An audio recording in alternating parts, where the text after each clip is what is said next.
across the United States and brought their rabid fans with them. 16 men's teams reached Reno, but only 4 remain, each with one goal, a national title. We are all set for a very unique experience, the best team bowling on the collegiate level. It's in Reno, and it's next.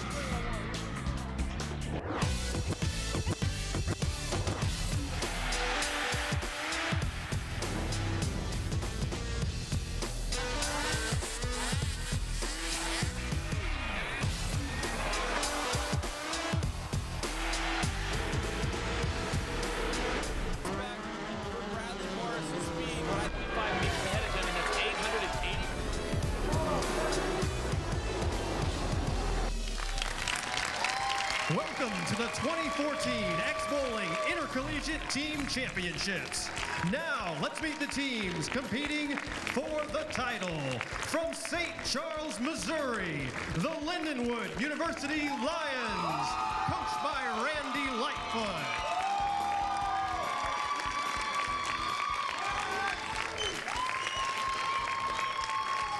From Urbana, Ohio, the Urbana University Blue Knights, coached by Alan Ryan.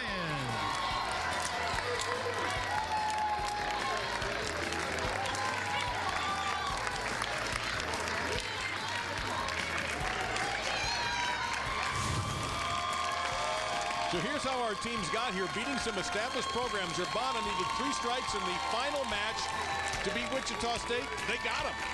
And Lindenwood outfought a very game San Jose State team. San Jose State making their first appearance in this event since 2003. So it's the number 4 seed Urbana and the number 3 seed Lindenwood. Hello again, everybody, with the Hall of Famer, Carolyn Doran Ballard. I'm Dave Lamont. A great match. 2 interesting teams, 2 different styles, and I want to get a pick from you. Already? Yeah, we're not going to waste any time. Seriously, I'm going for the underdog again. I'm going for Urbana. Not many people know about them, but boy, I saw them bowl that last match. They bowled with heart, and I really think they are focused on winning this championship.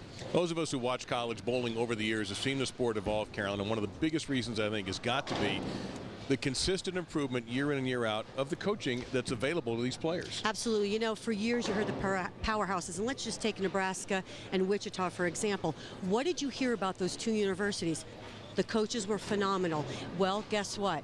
Now other schools have caught up, and their coaches are phenomenal. And what have these coaches done? They have not only learned about the modern game and the physical elements of bowling, but they focus on the mental game, learning equipment, how to change surfaces.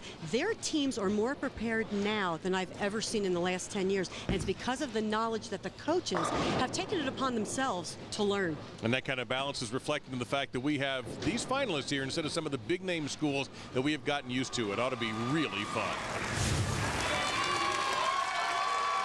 And here we go with a championship match between Lindenwood and Urbana for the X-Bowling Intercollegiate Team Championships here. There's your format, the Baker style, 5 players combining, each player bowling 2 frames. So when you see the numbers, either on the backs of the jerseys, it looks like that's where all the players' numbers will be. So, for example, if you're number 16, you're bowling frames 1 and 6 and so on. 50 is the anchor bowler. Yes, you can substitute. It's the first to 3 points. 3 out of 5 games scheduled, but we need to do another game, we'll do it.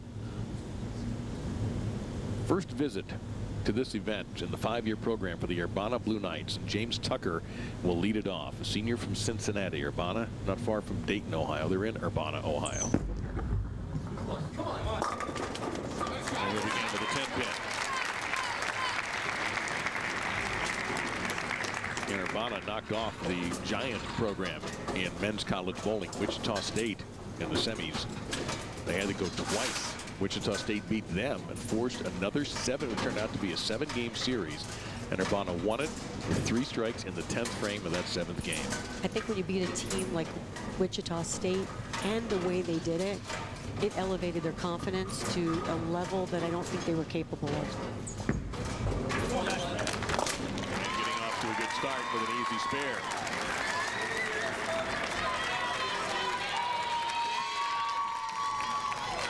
Lindenwood has been here before. They won the title in 2005. They're out of St. Charles, Missouri. And I'll ask the senior from Lamont, Illinois, Joey Petzold, to get things started.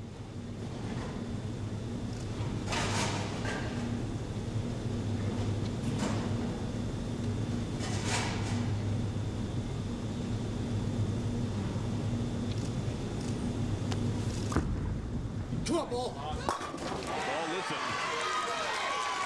And if you are new to college team bowling, the emotions after the shot sometimes more entertaining than the shot.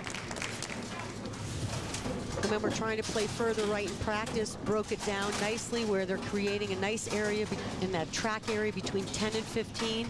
They have hold a little bit to the right. Did a good job of breaking down the lanes, and that's the way you want to start. Here's Andrew Allen.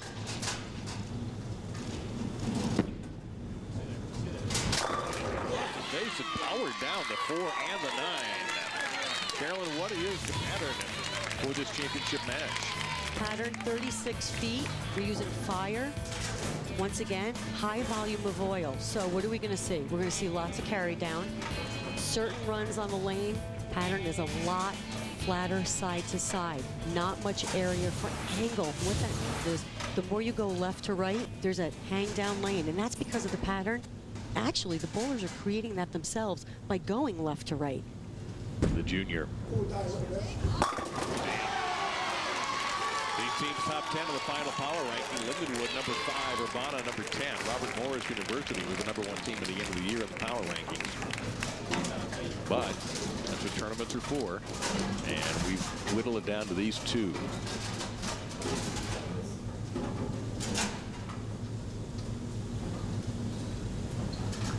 So for Urbana, Brock Finch.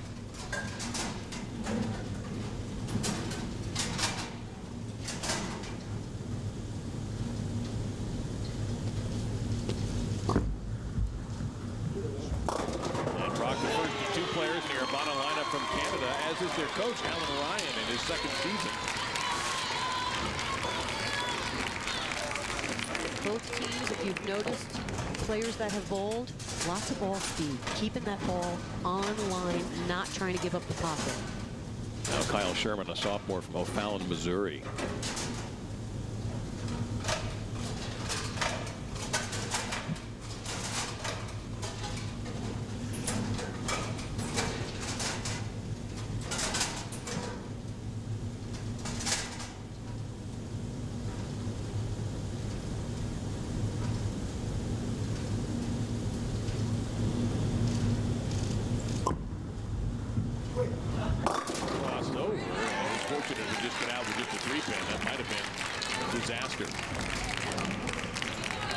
The same part of the lane that his team is. He's a little softer at the bottom with it. Ball picked up just a little bit too soon. Got a break left the 3-pin, but he's definitely going to have to make a move or amp up the ball speed. Now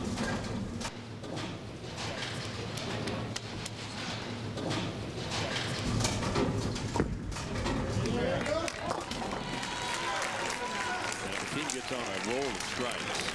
I'm still waiting for the first high-five injury to happen. It's going to happen one year.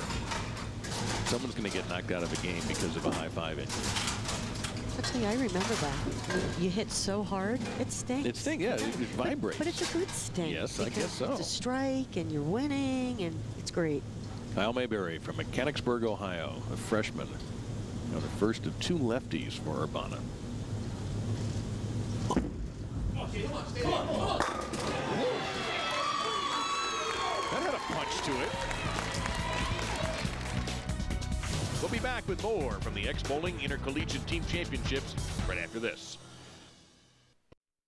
To the wonderful Reno Sparks Convention Center. A minute or 2 away from downtown, not far from the National Bowling Stadium. This is a bowling-centric city and a perfect place to have a national championship. Many of them have been contested here, as a matter of fact. And we are here at the X-Bowling Intercollegiate Team Championships, the men's final with Carolyn and Doran Ballard. I'm Dave Lamont. We move ahead to the 6th frame.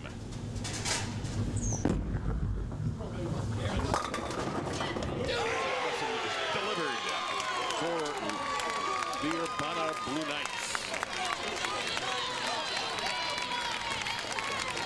Big hit that time for James Tucker. Another key shot right out of the break. We've talked about it. Got to be aggressive. Threw that one a little bit harder than he did on the first frame. He can amp it up, too. Well, you know, you kind of want your leadoff guy to be like that, don't you? Unbelievable. You know, watching him bowl during the week, I mean, he can throw pretty hard.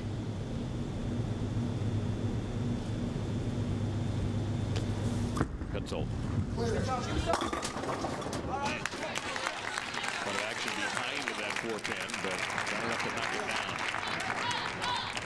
Even though the guys have a little bit of a higher rev rate, you can see they're still trying to be kind of square there in the front part of the lane, using a lot of ball speed to get the ball down the lane. They're still using aggressive equipment, except for the few that are using urethane balls. A little bit of a difference, but still using ball speed to get the reaction they need. Lindenwood's road to the finals, they pretty similar to Urbana.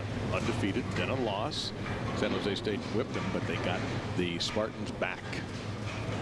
Good to see San Jose State here, though. Get them back into the top college ball. High five, really gentler after spares, at least the simple spares. Somebody converts a split, though, that'll be different. The Blue Knights now up by 21. Here's Andrew Allen again. He struck in his first frame, which was the second frame, but his first appearance in the match. He's bowling frames 2 and 7.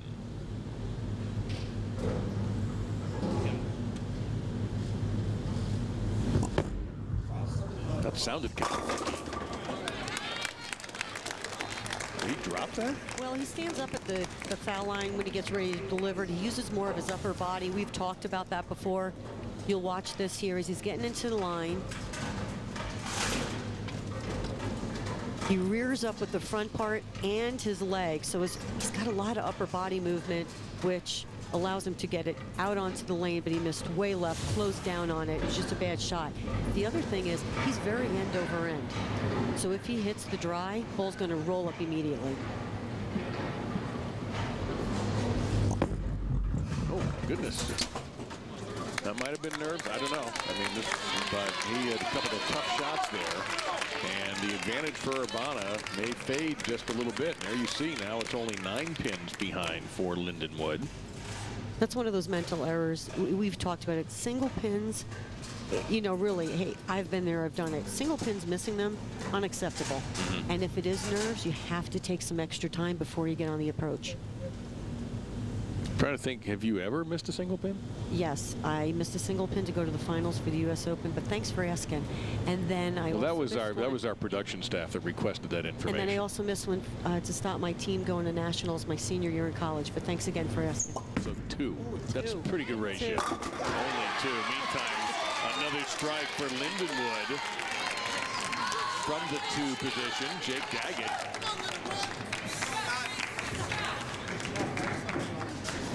Really hard and straight. He's playing 15-16. He's actually a little bit deeper, but getting it down the lane with that ball speed, that's so crucial.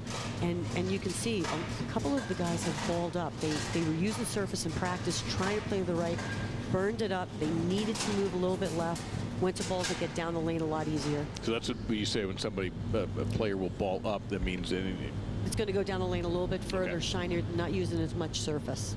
Weaker ball, weaker cover stock. Ron Finch trying to get back some momentum that Urbana needs. How you do it? Kick the 10 aside.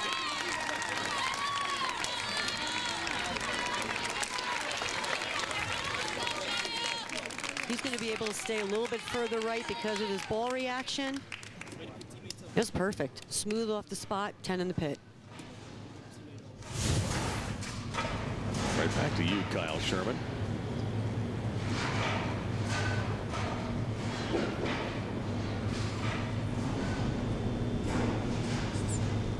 We'll say this, I would give Lindenwood the best shirt award for this week. Very impressed.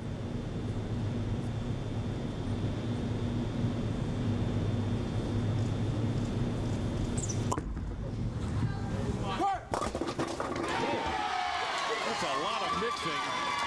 He got it. We'll be back with more action from the X-Bowling Intercollegiate Team Championship. Welcome back to the X-Bowling Intercollegiate Team Championships.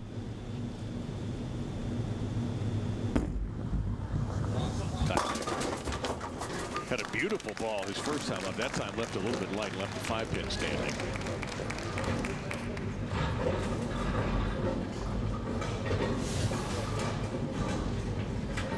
He just lifted. You could see it at the foul line. He lifted right up out of that. He might have stuck a little bit.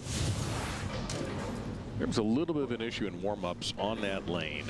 That was the folks were attended to it, so it may have reared its ugly head again. I was just saying about 3 players were complaining they were sticking a little bit, so it could be a little bit of an issue. Also, the lights, now they're bowling, could be a little warmer, a little more tacky on the approach. Urbana making their first appearance on television. Remember, it's best 3 out of 5 here, and it's 3 points. Now, it usually means you win 3 games. Have had half points awarded for ties in the past, though. Best 3 of 5. They normally bowl 4 of 7 to get here. And in the past, it was best 2 of 3, but it's been bumped up to best 3 of 5. Give you maybe a little bit more of a representative champion, although we've had some great winners in the past. But that extra game or 2 may make a difference.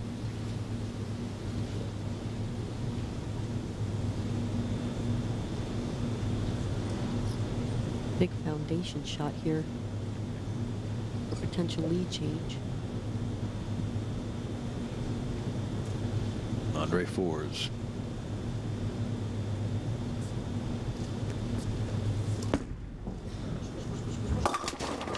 Trying to make it 3 in a row for Lindenwood. That shot right through the face. And he avoided disaster, so he has just the 6-10 remaining.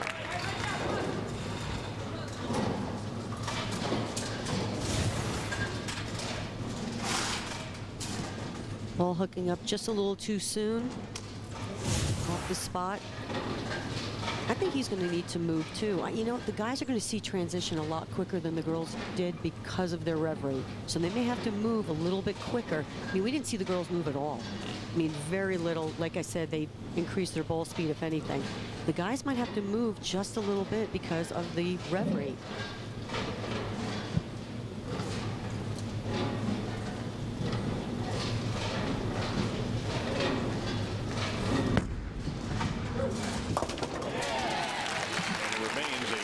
Advantage for Urbana going into the 10th. So again, this is where your anchors, this is where you're called upon. This is why when the coach makes out the lineup, he trusts one bowler to be the one in these situations.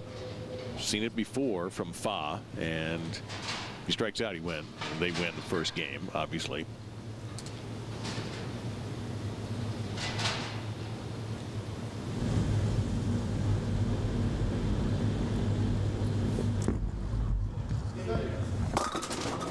Instead, leaves a never fun 4-7-8. Definitely not as good as the shot he threw last night.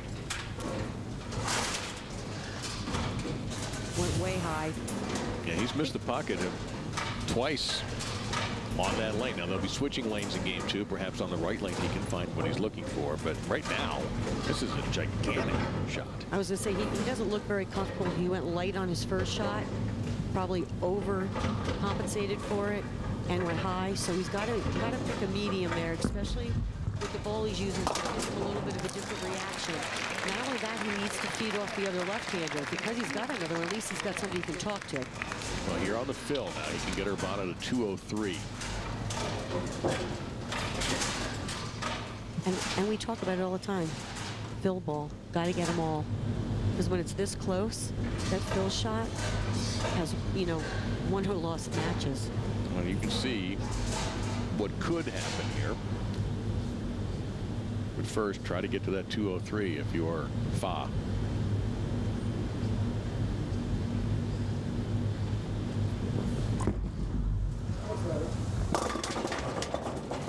All right, 202 it is. That ball certainly had some explosiveness to it, but didn't get all 10 back. Now, we'll see how the anchor for Lindenwood does. 9 spare 9 is a win now.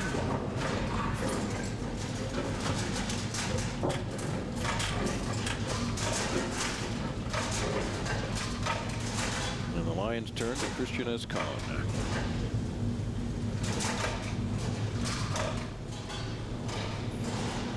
He had a 9 miss first time up. Crosses again, and he'll have another 9-pin opportunity, or a single pin opportunity, I should say. And he's got to make it. He moved further right, ball hooked up even sooner. and got a huge break here to still keep his team in the match. Make this 9 to win, as you said. 9 spare 9. And this is not that easy to make after you just missed a single pin in the 5th frame. And you need to really take your time and focus on the present. Well, he's certainly taking his time. First off, he stepped away to go get his ball. That one right there. And he's been very, very deliberate. Now, you are a deliberate player. I'm a very deliberate player, and I am very much into my pre-shot routine because it puts me where I need to be. And they're only allowed to bring 5 balls to this tournament, so every single one of them needs to be available. Right now, what's he got in his bag here? A 9er strike, and it will be 1-0 Lindenwood. 8, and each team gets a half point. Less than 8, and it's Urbana's game in this best-of-5 battle for the X-Bowling Intercollegiate Team Championships.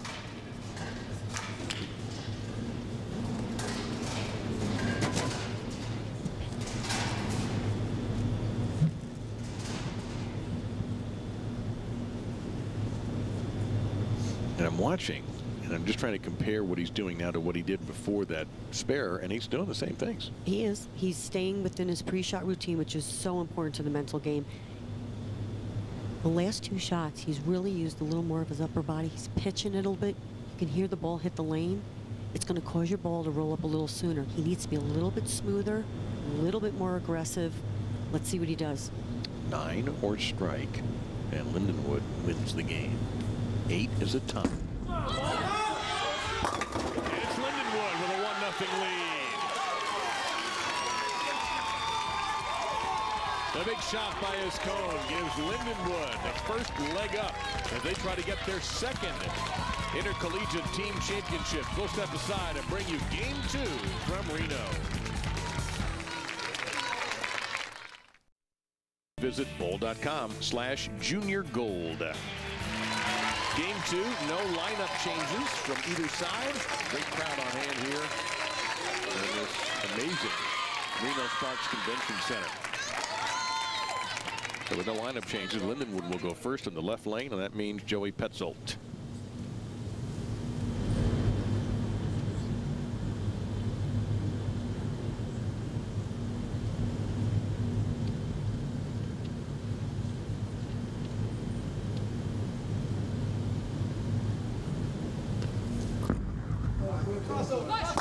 Over indeed, and he got it. A little disgust on his face, but it mixed in with some relief that actually crossed over and worked.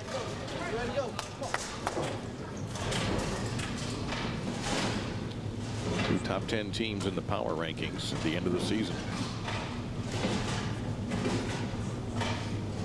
The Blue Knights in their first appearance in this event after just the program's only 5 years old. The university's a lot older than that, and it's a tiny school in Urbana, Ohio, 1850. And Ohio's always been a great bowling state. That's trouble for Urbana with the 2-4-10. And this is very interesting. They just changed lanes, of course. But what we've seen with this pair is the left lane has had the tendency of hooking earlier and hooking down lane when you miss left. The right lane, as you got it further right down lane, there's been more carry down, and we've seen that in each match.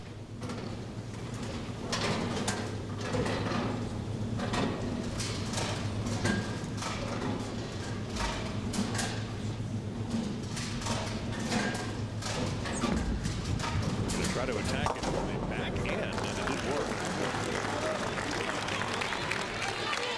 So an early opportunity for Lindenwood. Winner of the first game, Jake Daggett. Lindenwood won the Lion Classic during the regular season. Urbana picked up 2, the Racers Classic and the Bearcat.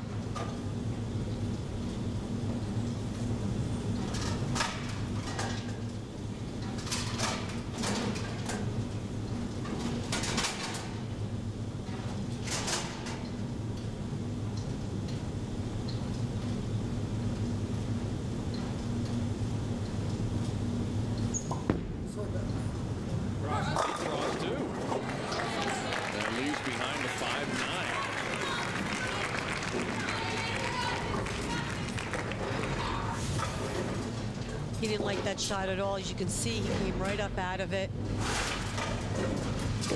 Okay, this is going to be the lane. This is the lane I predicted in that one match that was going to be the deciding factor. And obviously we can see it's not as if Urbana was dead lined up on that lane either. So it's going to be very interesting to see what the magical move is on this left lane.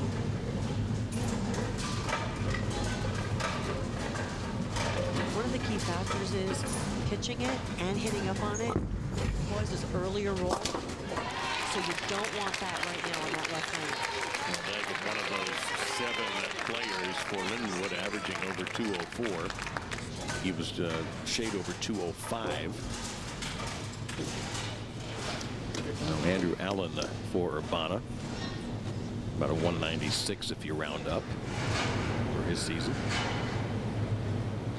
He only bowled 18 games. He liked that.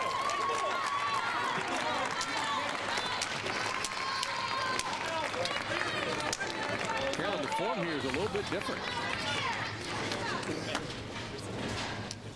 He's a little more upright with his upper body, and he's definitely more square than the rest of his team, and he gets that end over end roll. He definitely throws it with his upper body, which is why he gets it so far out on the lane.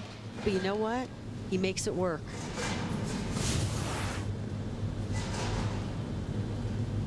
So the number 3 bowler in the order, Miles Sherman.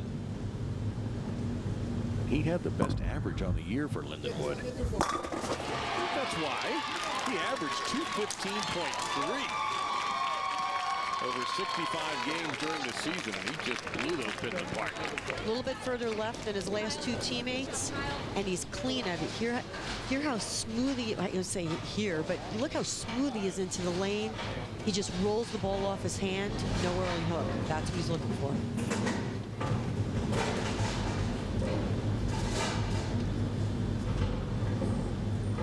Junior from Sterling, Ontario, Brock Finch.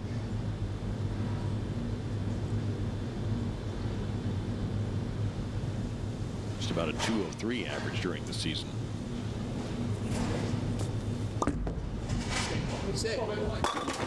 Oh my goodness, the 10-pin wait, late message delivered. That seems like a fair result. It looked like an off-base shot. Patience. Beautiful fall. It was a great shot. He liked it right out of his hand. Just be patient. There you go. He was walking away. Somebody tipped him off. Hey, take a look.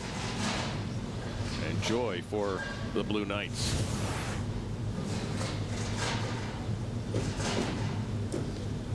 Andre Fours, 208.7 average.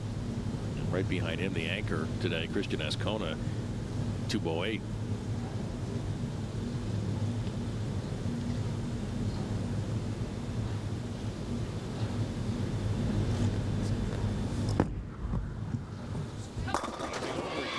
This is really unusual.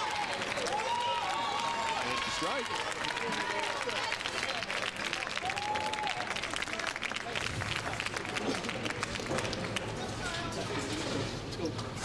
Opens up just as he's getting ready to release it. Ball's just dead hooking off his hand. This left lane, obviously, is hooking for everybody except one bowler. And he has a lot more ball speed. He's using a ball that gets down the lane a little bit further. So that right there tells you something. Which is? I think it's time to change balls to something that gets down the lane a little bit further and increase the ball speed and keep it more in line with the pocket. First of Urbana's 2 lefties, Mayberry. He's got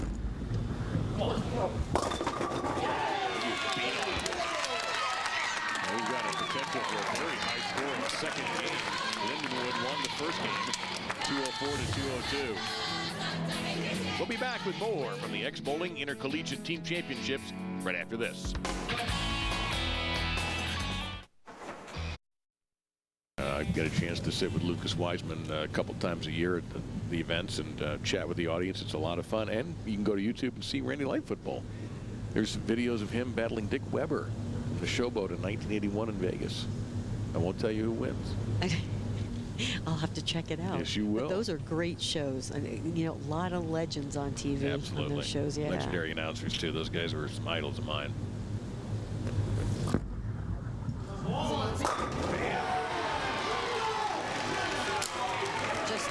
said, making better shots. Really hits the coach as well. And like I said, he's got great ball speed, but produces it naturally. Gets it just a little bit right down lane. Great reaction. So we talked about the spark plug leadoff batter for Urbana, so to speak, James Tucker. He struggled in his first frame. Left it open. And he's been challenged by his opposite number from Lindenwood, Petzold.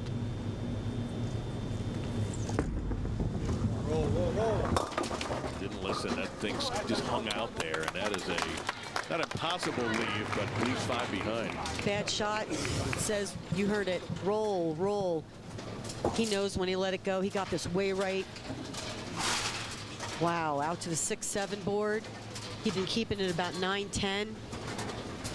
Paid the price. And it's on the right lane.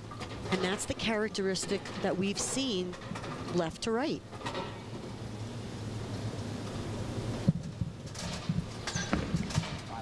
Got a blast these apart. No, left 2 behind, and the door is reopened for Lindenwood. And what a lot of people can't see, too, is when the players are throwing their practice shots before the match begins, it really does depend how many shots were thrown on the right lane, how many shots were thrown on the left lane. Did somebody who's using more surface throw more shots on the left lane than on the right lane? And a lot of people, I got to tell you, even when I bowled, a lot of times I didn't even take that into consideration until I got on the pair and I went, man, we must have bowled more on the left lane than the right lane. Has a huge difference.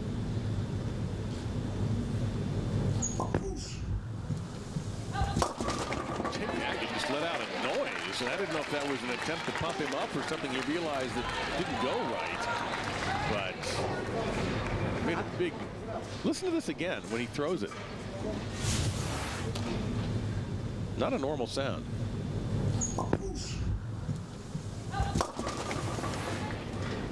The finger pop, yeah, that's a normal sound. Yeah. But the whoosh.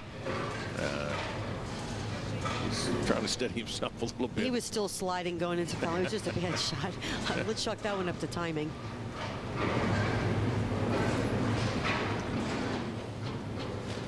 Well, that sleeper makes it a little tricky.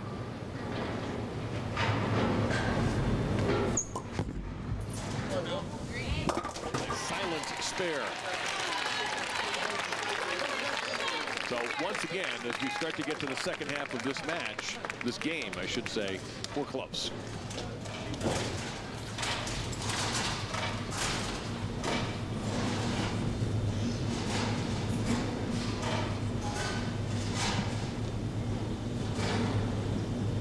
Andrew Allen started the string of 4 strikes for Urbana. Wants it to cross. It did, and he's left with a 5-9.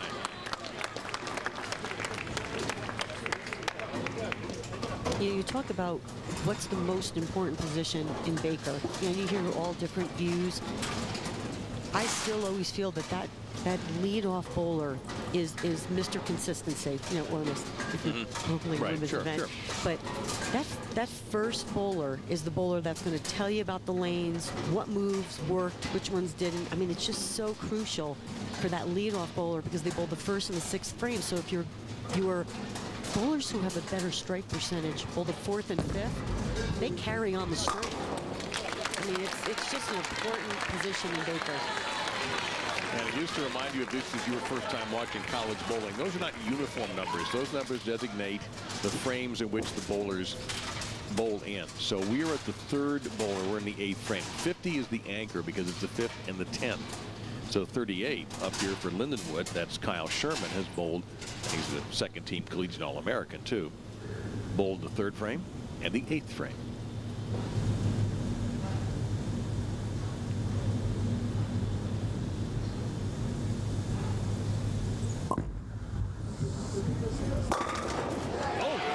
He deserved the strike there with that. Overpowered that 9-10. 2 pack strikes on this left lane. He did it in the 3rd frame. He did it in the 8th. He's setting up his team up for a good finish. Little bit high, but gets the break. Pin coming over, hitting out the 9. We'll be back with more action from the X-Bowling Intercollegiate Team Championships.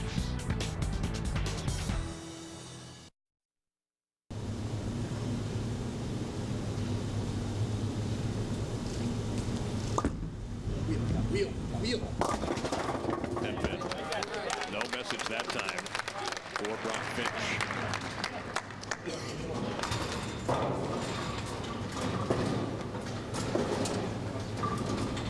So it's now after a string of strikes in frames 2 through 5, what you're looking at there for Urbana. Open spare, and now a chance at a spare here in the 8th. And it may well again come down to the anchor bowlers.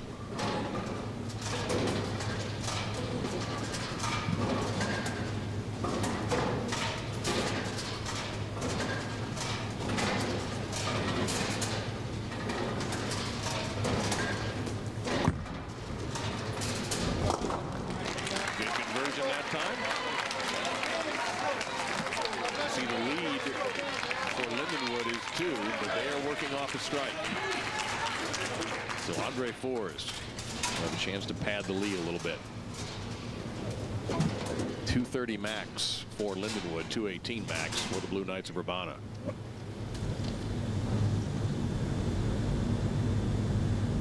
This is a big shot again, 9th frame, to set that anchor bowler up.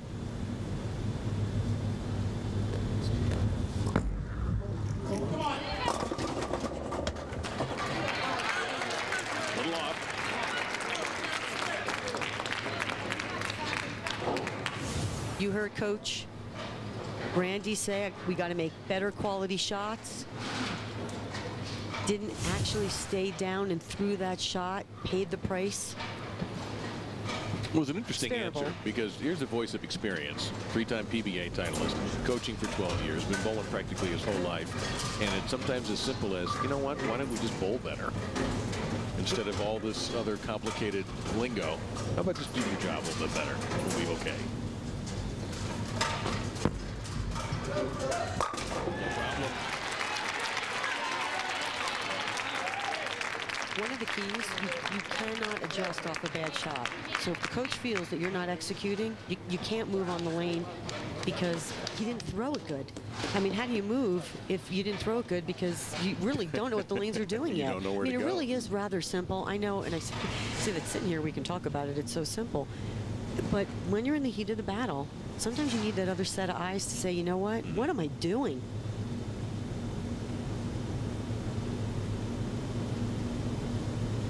Well, let's see if Urbana can throw a strike up here to make it even more interesting. That'll be Kyle Mayberry's responsibility. He struck in the 4th frame. Oh, man. Stubborn 7. Real good shot, kept it on line. Comes in half pocket, leaves a 7-pin. It looks for the left-handers that this left lane seems to be hooking just a little bit more. Their ball's actually making the motion to the pocket. On the other lane, they were trying to point it, it hooked. When they got it away from the pocket, it didn't hook down lane. So this right lane looks a lot better for the left-handers. And another left-hander coming up for Urbana, Graham Fa, their anchor bowler. And if this 7-pin is knocked aside, there will only be a 3-pin difference between these teams going into the 10th. And it is, and it is. Lindenwood has the 3-pin advantage. Last game, going into the 9th, Lindenwood had a 1-pin advantage and won by 2.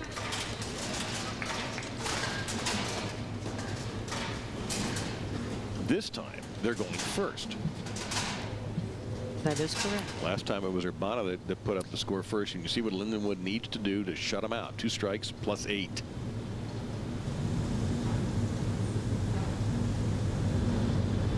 Escona. Long way to get that strike.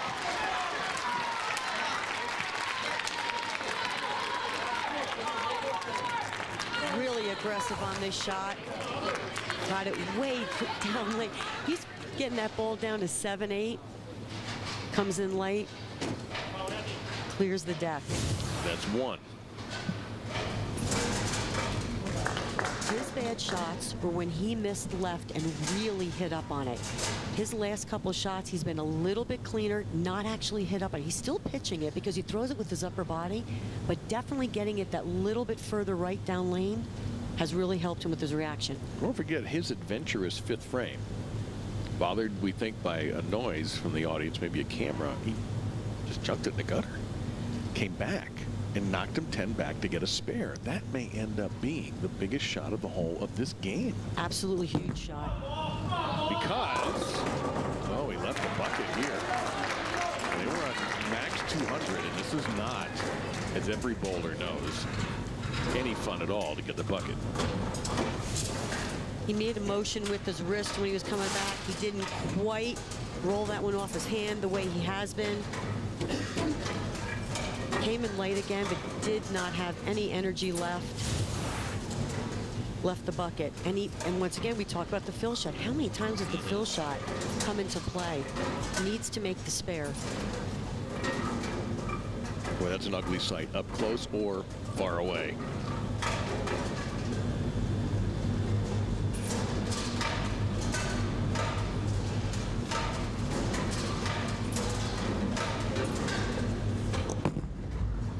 Smother that very well executed. So it's spot on 200 for Lindenwood. But Urbana can max at 207. So 2 strikes and 4 will do it.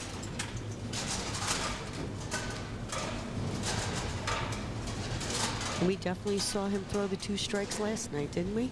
Well, we'll see what he's learned from his teammate Kyle Mayberry. Graham Fobb, fellow left-hander.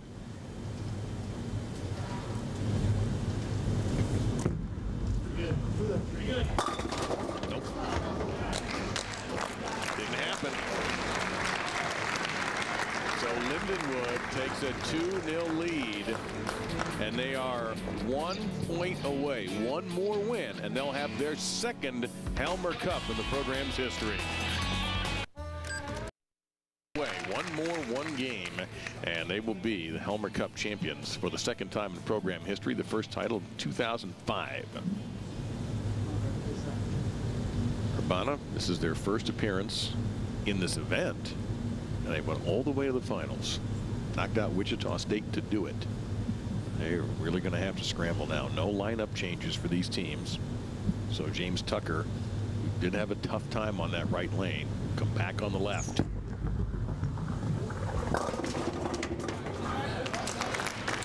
And he'll settle for the 2-pin. 2-pin, not a bad shot. Actually, one of the better shots, because as we saw in the last game, we saw a lot of early hook, saw a lot of Brooklyn's, and in talking to the coach, he did say that the team had to make better shots. But, and I want to reiterate this, I definitely think you have to make good shots, by all means, because that's the way you read ball reaction. But there are times where what you're using creates you doing something that's not going to work. So it could go both ways, and at that point, you're down now to your last game. So if that happens again, it may be time for a ball change. You know, incredibly, after 2 games, only a 7-pin difference between these teams. These matches have come down both times. There. You see right there in the pullover, that's the head coach for Urbana, Alan Ryan. And he'll be joining us in a couple of frames. Alan came down from Canada after 9 years as a junior coach there. And in his second season with this Urbana program, he said he had dreamed of being a college coach and has an opportunity in Ohio, and he obviously has done very well. And Lindenwood, St. Charles, Missouri. The Lions were founded in 1827. They had both their men's and women's teams make the ITC field.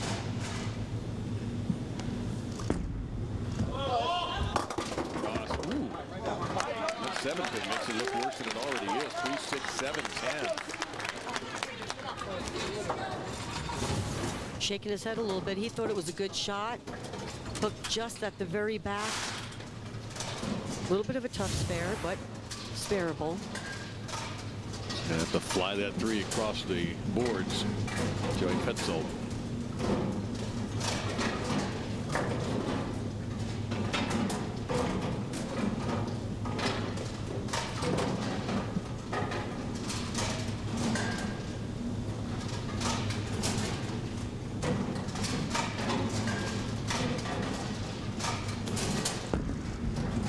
For it. Left 2 standing. So an early break for Urbana. Can the Blue Knights take advantage and keep their season alive?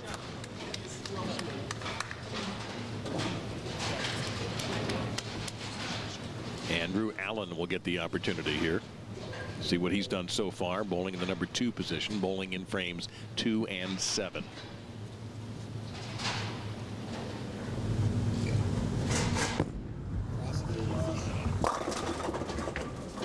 Well, that's an unusual result, to say the least, for a right-hander. Definitely did not leave himself an easy spare. He missed way left on that shot, crossing 15 at the arrows, but going right to left. Definitely not much hold. As you can see, the ball's picking up in the middle part of the lane, and that's the difference between this left and this right lane. Speaking with Nick Hoagland, he sees the same thing. The right lane has had that carry down. It's created nice holds to the left, and actually the left-handers have had a better shot on the right. Well, that's a great cover that time, because with that sweeper back there, 3-6-9 is a tough one, and a good job by Allen to avoid the open frame. But Urbana now getting a lot in count, and Lindenwood looking for their first mark after the open frame in the first. Jake Daggett gets a chance.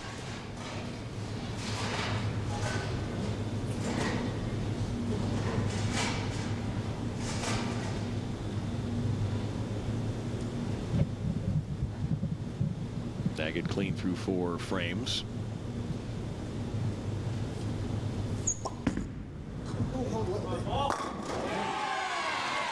The pit.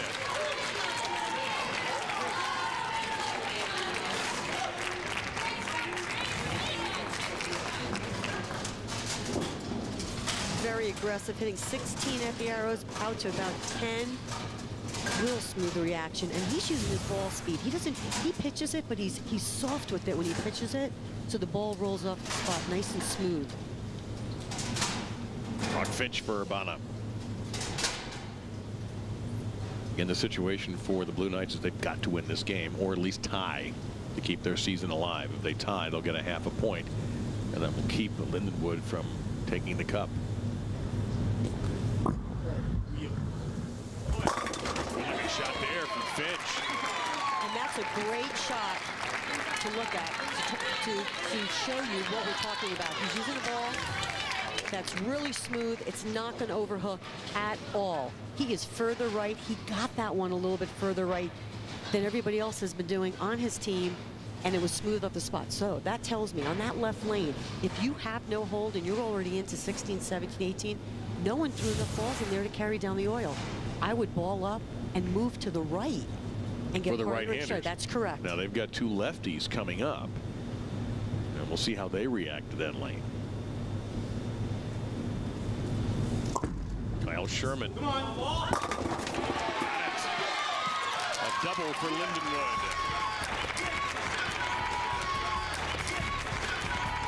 We'll be back with more action from the X-Bowling Intercollegiate Team Championships. Church Center in Arlington, Texas. Got a few folks running around the office there who can bowl. Oh my God. Do you have like a secret lights out league that you lock all the doors and throw like... Oh, no. Yeah. Oh, I bet you guys do. No. So Lindenwood, through 5 frames, leads by 12. They lead 2-0. They get to 3, they win. So Urbana's got a long way to go. This is the best 3 of 5. James Tucker.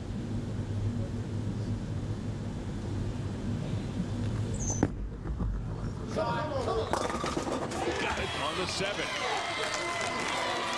And that's sort of the leadoff bowler again, since he is their leadoff and bowling in the 6th frame as well. So he does his job, and now Urbana sits on a double. The players were in a huddle during the break, and I am sure they looked right at each other and said, look, this is the deal. We each have 1 shot left. It will be the best shot we can throw. And if we need to move, we need to move. We've got to do what we think is right. So here is Joey Petzold. Come on, ball! That's a lot better than the way he started this game. Well, this is just 100 miles an hour. Come on! I think it's awesome. I think I'm serious. That's an Aroldis Chapman fastball right there. No, come on now.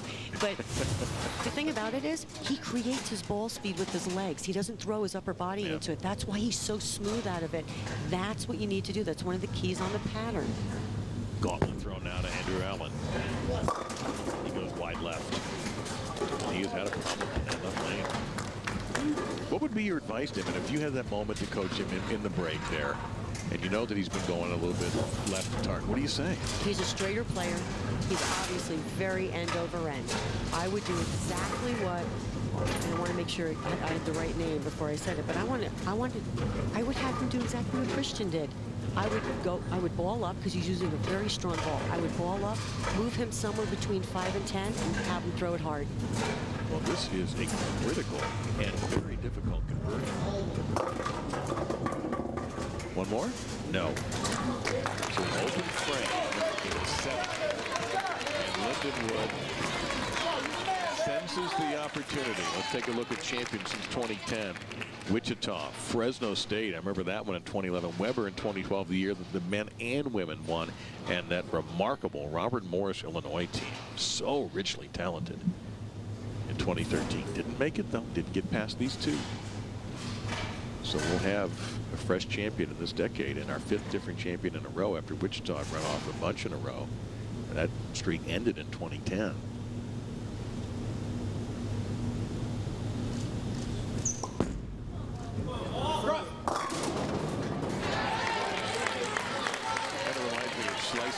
Taking a cleaver, cutting the lettuce, and just having it fall with a big head of lettuce, and this time with a 10-pin is left. When he let this one go, he was holding onto his leg. He knew he missed, way left the target, came over the top of it.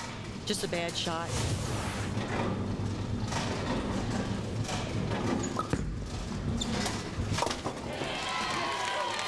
And there was some held breath there, too. So now the lead for Lindenwood jumps to 27. The United States Bowling Congress is shaping. Not so good in the teams. Well, you want to pick Lindenwood now? No, I'm just saying I have faith in the underdogs. I do. I do. That's because you're not an underdog. No.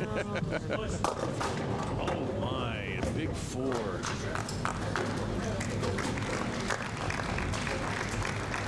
Wow, man. Boy, the air out of the Urbana balloon may be all gone. He missed way left. He had 12 at the arrows. He's been getting that ball to 6, 7. Ball just picked up, and he paid the price for it because that ball's not going to go Brooklyn. Ironically, he might have been better off if that 3-pin had stood up, right? I mean, at least he gives him a fair shot. Well, I'm not sure that pin would have helped. No, maybe not, but still.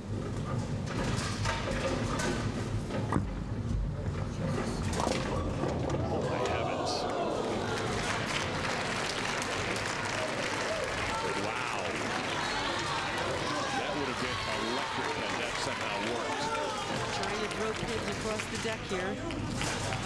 That was close. Wow. Well, you got to list a little bit of a different spin on that. I guess it was the 10 that came across.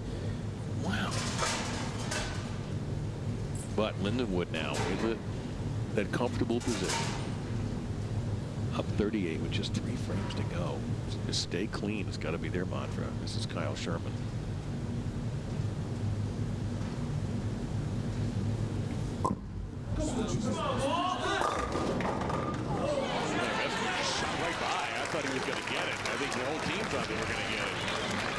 There's about 7 guys about to jump out of their pants if that had come through. Great shot, just rolling it right off his hand. Not a lot of rotation. He's had great reaction. Thought he was going to get it lucky there, flat 10, but the team started to move up onto the approach.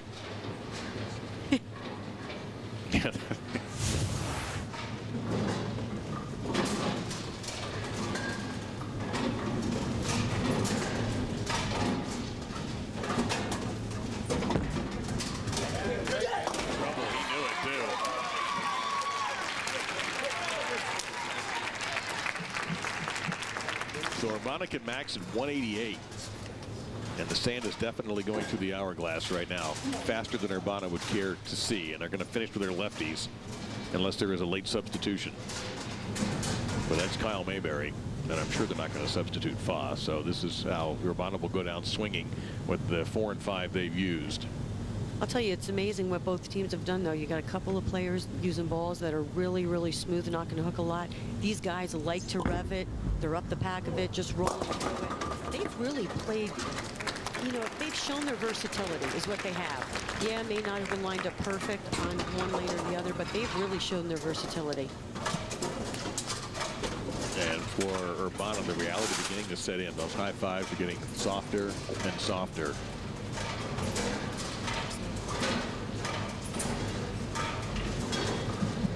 That left lane.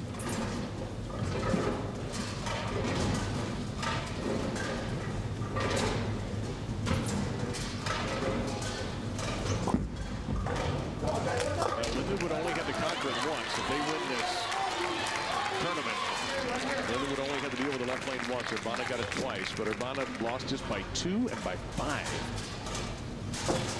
But now their max is 178.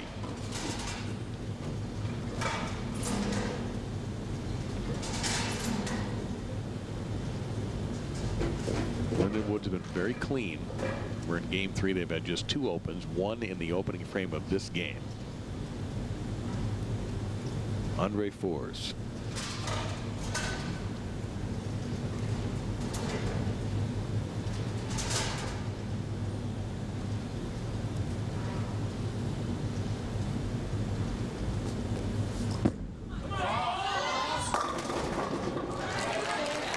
Solid.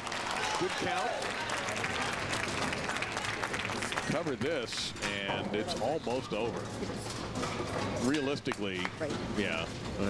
But just to be on the safe side. Stay behind the foul line. Yep. There's somebody watching. So.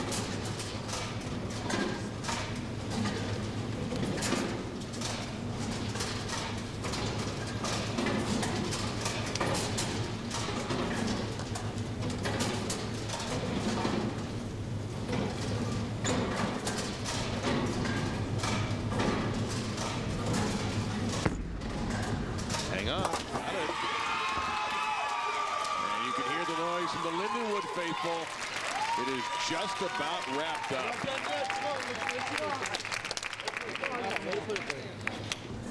And they've taken Fa out.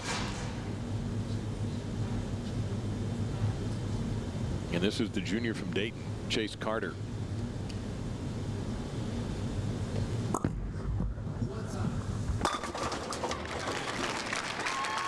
Beautiful shot. That shot on the left lane. He said, if it's going to be the last frame, I'm going to make the most of it. That was drilled. Straight up 12. Not much rotation. Beautiful shot. Like he drew a string to the pocket. It's funny because, you know, you look and the ball hooks early and it's like, oh, just move left and chase it, just move left and chase it. And all of the players in between games, even when I went down there, they said the further left they moved, the worse it got. Because there was just no room left or right. I mean, there's a specific zone to be playing. It was how you got there and how you threw it off your hand. And that's it. Lindenwood, for the second time in the men's program history, are champions. They'll take the Helmer Cup. And they have won the X-Bowling Intercollegiate Team Championships here in Reno. And they know it. And they're holding off on the big celebration out of respect for their opponent, of course. And that's certainly a sportsmanship at the college bowling level is unbelievably high.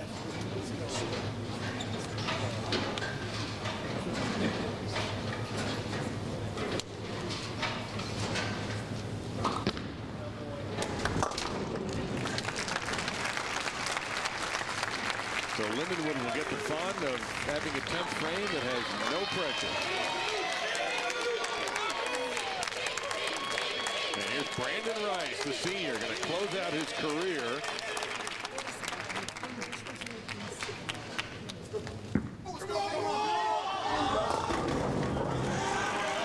That's got to be a thrill for him and for his teammates.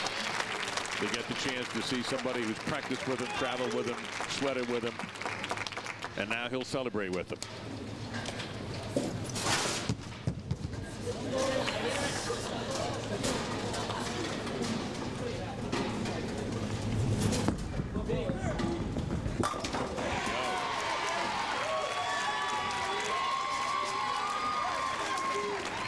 This time, the fill shot doesn't mean as much score-wise. You want to get over 200, though, don't you? But honestly, for him, this is a great shot. Yeah. Well, if he can bring it home, it'll be a 201 and 3 straight in the 200 for Lindenwood. Cross over and get it. That's one he won't forget anytime soon. Randy Lightfoot, Lindenwood Lions celebrates their first title of 9 years.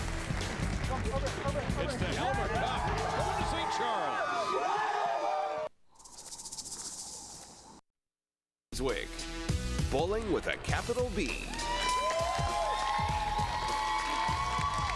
It's a sweep.